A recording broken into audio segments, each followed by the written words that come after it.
On July 8, 1947, the U.S. military dropped a bombshell. They'd recovered a flying saucer near Roswell, New Mexico. A legit UFO crash? Headlines exploded, but just hours later, they backtracked, claiming it was just a boring weather balloon. Was this the truth, or the ultimate Roswell cover-up? Today, we're diving deep into the 1947 Roswell UFO mystery to uncover what really happened. Think strange debris that defies physics and whispers of alien bodies. Yep. We're going there. Join me and my buddy Hecklefish as we decode decades of secrets. Is it extraterrestrial proof or a military smokescreen? AJ. Alien crash or human lie? That's the million-dollar riddle. Right? You nailed it. Hecklefish. Stick around. Because the Roswell UFO crash truth is closer than you think. Answers are coming your way. Picture this. It's June 24, 1947, and Kenneth Arnold, a seasoned pilot, is soaring over the rugged peaks of Mount Rainier in Washington. Suddenly, he spots something wild. 9 shimmering objects zipping through the sky at speeds no human craft could touch. What were they? Arnold described them as moving like teacup saucers skipping across a lake, and just like that, the term flying saucer was born. That's right, folks. The 1947 UFO craze kicked off with this jaw-dropping sighting. And it's the spark that lit the fuse for the Roswell mystery we're unraveling today. Could these glowing enigmas have been alien ships scouting Earth? Or was it something else entirely? Let's dig deeper. But the real fireworks didn't pop off until July 1, 1947, down in the lonely stretches of Corona, New Mexico. Enter Mac Brazel, a humble rancher who stumbled onto something straight out of a sci-fi flick. Out in his field, he found a sprawl of wreckage, strange, otherworldly stuff that didn't play by Earth's rules. Think ultra-thin metal, lighter than a feather, looking like crumpled aluminum foil. But here's the kicker. You couldn't bend it, break it, or even dent it with a hammer. Craziest part? When you scrunched it up and let go, it snapped right back to its original shape like some kind of alien magic trick. Mac was floored. Was this debris from a crashed UFO? He scooped up a handful of this Roswell mystery metal and hightailed it to Sheriff George Wilcox, hoping for answers. Little did he know, that move would pull the Roswell Army Airfield into the mix, and spark a saga that's still got us scratching our heads nearly 80 years later. Hold up, AJ, magic metal that fixes itself? That's no weather balloon. Buddy, sounds like alien tech to me. You're onto something. Hecklefish, this wasn't your run-of-the-mill plane crash wreckage. Mac Brazel's discovery turned the sleepy town of Roswell into ground zero for UFO fever. Was it proof of extraterrestrial visitors dropping by New Mexico? Or just some top-secret military experiment gone haywire? The military swooped in fast, maybe too fast, after Mac spilled the beans to the sheriff. And that's when the Roswell UFO crash story really took off. What did they find out there in that desert? Alien artifacts? A downed flying saucer? Or something the government didn't want us to know? Stick with us, because this 1947 Roswell incident is about to get wilder. Mark your calendars for July 8, 1947, because that's when the Roswell UFO saga went nuclear. Colonel William Blanchard, the big boss at Roswell Army Airfield, dropped a bombshell that sent shockwaves across America. They'd snagged a real-life flying saucer out in the New Mexico desert. Yeah, you heard that right. A UFO crash right in Roswell's backyard. The news spread like wildfire, lighting up radios and newspapers from coast to coast. People were buzzing.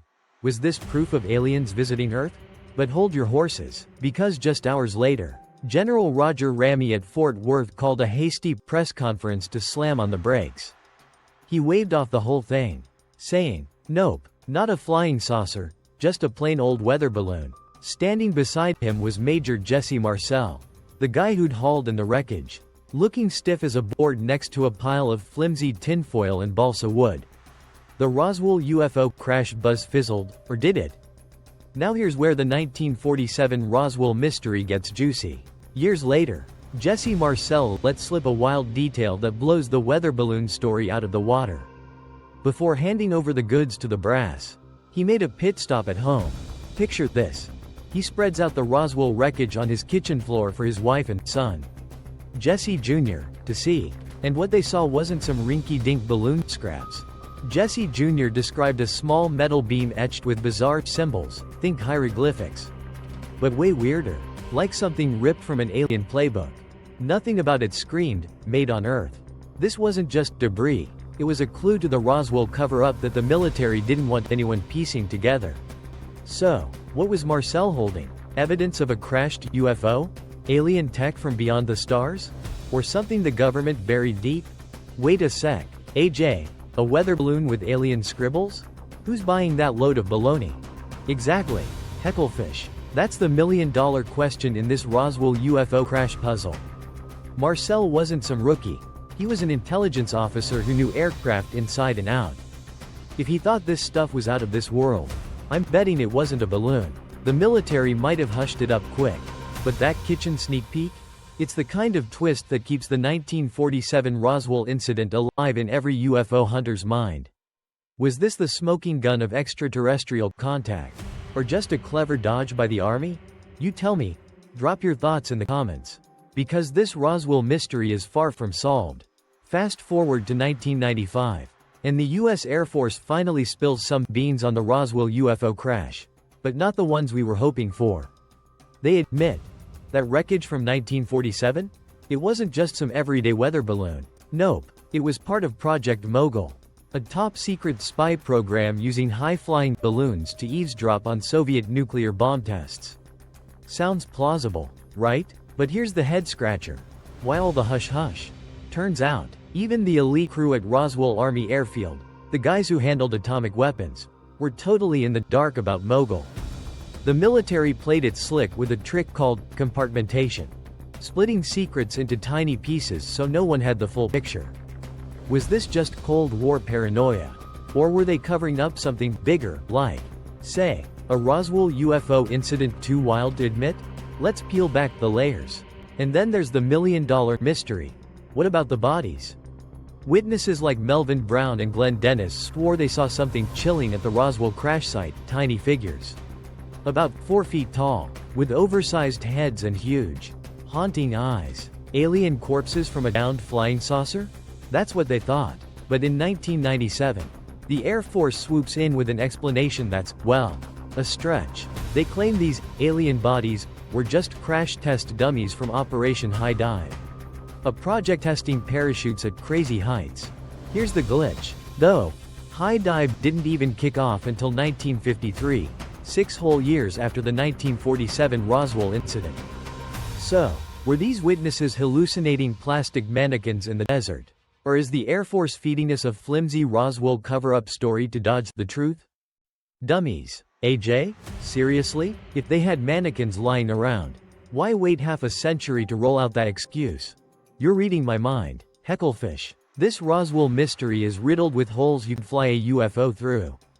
If Project Mogul explains the wreckage, fine, but dummies showing up 6 years late to the party? That's not adding up. Were Melvin and Glenn onto something extraterrestrial? Or did the military just fumble the cover story? The 1947 Roswell UFO crash keeps dodging easy answers. And that's why we're here digging for the real deal. What do you think? Alien visitors or a government fib? Hit the comments and let's unravel this New Mexico enigma together. Take a good, hard look at this snapshot from the 1947 Roswell press conference. That's General Roger Ramey, front and center, gripping a memo like it's the key to the universe. For years, it was just a blurry prop in the Roswell UFO crash story, until UFO sleuth Stanton Friedman got his hands on the negatives. With modern tech, he zoomed in. And what popped out? Words that'll make your jaw drop. Urgent. Victims. Wreck. And, here's the big one, disc. Yeah, disc, as in flying saucer. It's like a secret script straight out of a sci-fi thriller.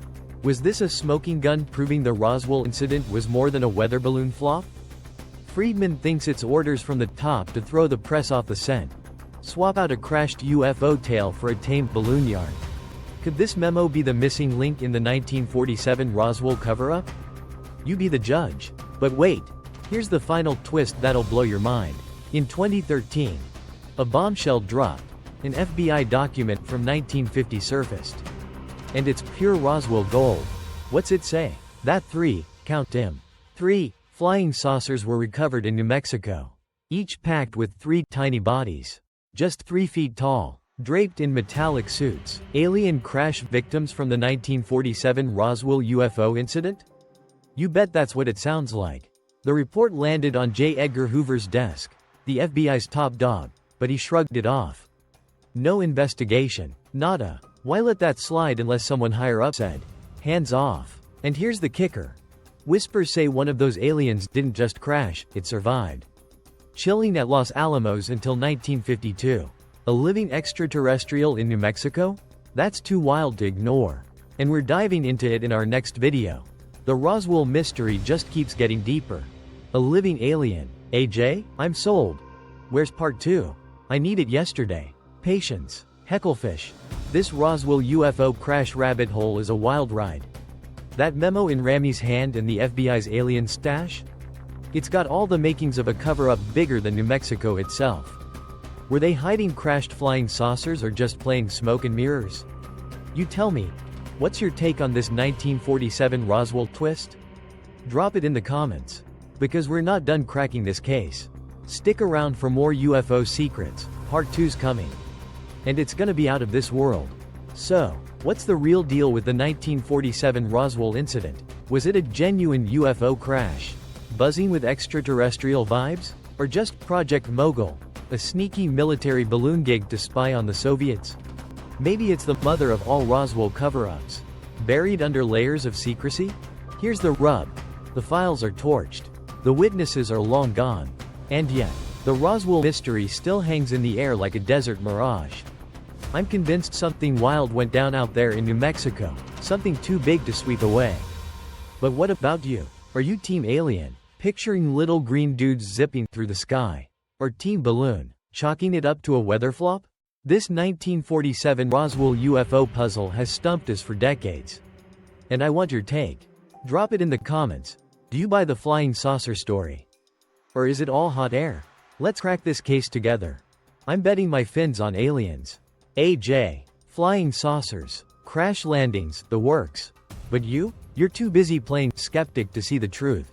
Oh, you're a riot. Hecklefish. Sure, I love poking holes in the story. Keeps things interesting, but I'm not ruling out the Roswell UFO crash theory just yet. There's too much smoke for no fire. You know, whether it's alien visitors or a military dodge, we're on a mission to unearth the facts. And here's where you come in. If you're as hooked on this New Mexico enigma as we are, smash that like button, hit subscribe, and share this video with your crew. Want to dive deeper into the 1947 Roswell mystery? Join our Discord, it's free. It's buzzing with thousands of curious minds. And it's the perfect spot to hash out your wildest theories. Did aliens touch down in Roswell? Or is it all a balloon-sized bluff? Let's keep the conversation rolling.